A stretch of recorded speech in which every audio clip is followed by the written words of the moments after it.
All right, welcome aboard. Here we go.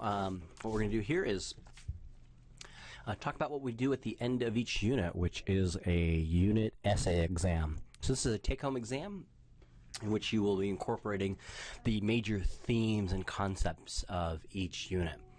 The key to succeeding on these assignments is to prepare now and work as you go.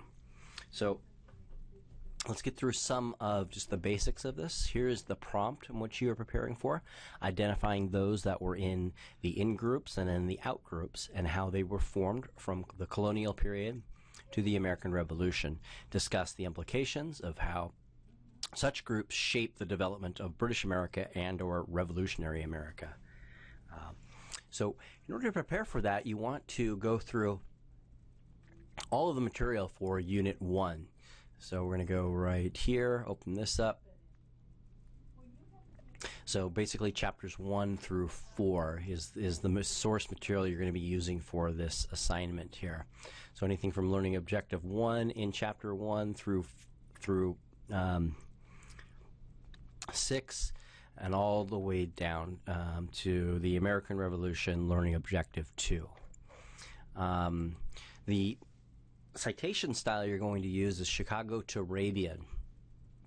Now let me just explain something real quick. Don't overthink this.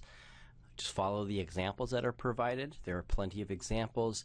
Most of what you're going to be citing is going to be from websites, since that is the source material you're restricted to using. So you're going to be using websites in this. So just please follow the examples and do the best you can with this.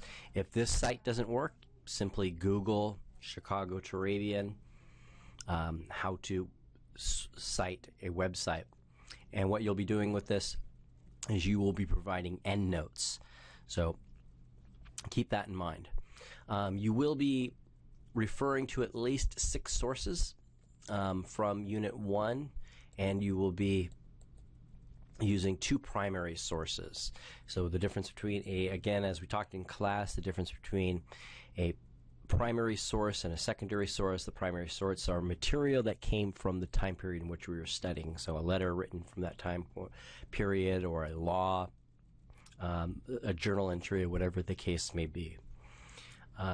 You want to use, and the other part of this is you're going to be using note cards to prepare for this. And to get you into practice, I'm going to make this actually a part of the grade.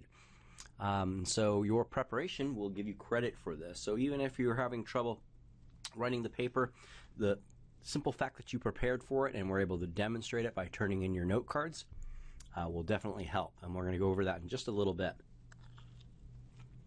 The other thing you want to keep in mind,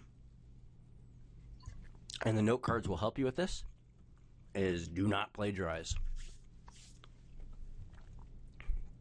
Let that sink in for a little bit. If you plagiarize, you will probably get, not probably, but you will get a failing grade for the semester. So if you're not sure what plagiarism is, please look at this video right here, and it'll explain what plagiarism is. If you have any doubts before you turn in the paper, don't hesitate to consult me or one of the supplemental instructors.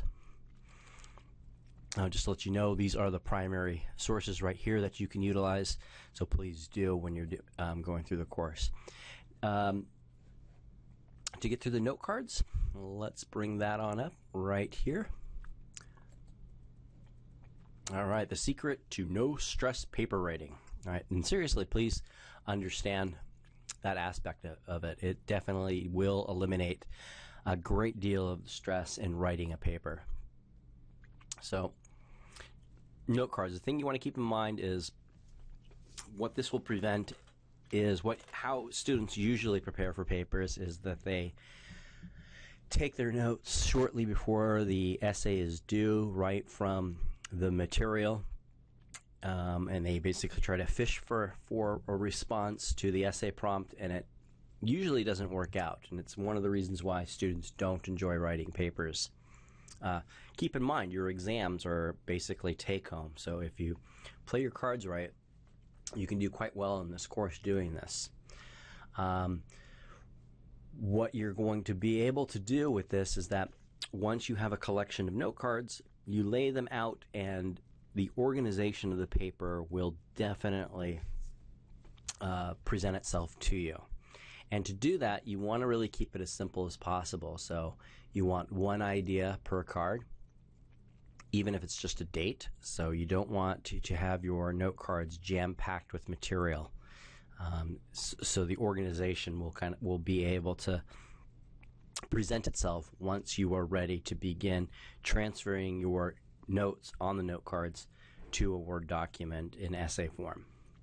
You want to identify the source material using Chicago Turabian. Again, don't overthink it, just follow the examples.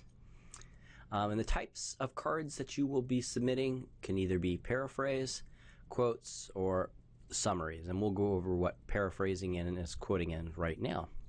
So, paraphrase card, on the back of it, you're going to have the source in Chicago Turabian. So this could just be material that you're getting from Chapter 2, the Development of Slavery, Learning Objective 2. So you'll want to put that source information on the back of the card in Chicago Turabian style. And just to explain what paraphrasing is, paraphrasing is 2 or 3 sentences which change at least 50% of the words and key phrases and the sentence structure. So, and this is a good practice to get into, because this is basically what we're looking for when we assign a paper, is that do you really understand and can you synthesize the material in a way that demonstrates that you're interpreting the material in an analytical fashion.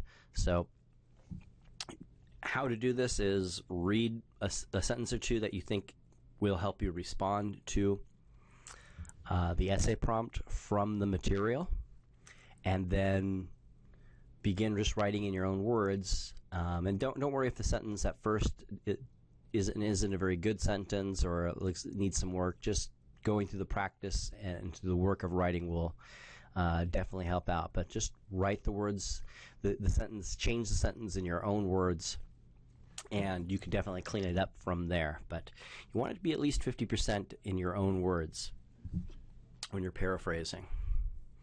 And then quoting.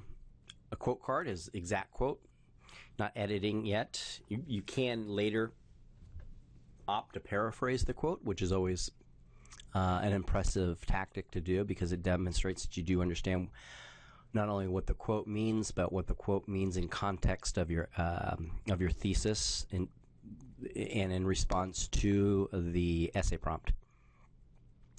You only want it to be a line or two. You don't want to overquote. Papers that overquote with 5 or 6 lines throughout the paper per page demonstrate that they are just basically copying and pasting and grabbing stuff from the material and not really putting too much thought into it. And you want to try to make sure you keep, if it is more than one line, then that's probably a different idea, so you want to have an extra card for that.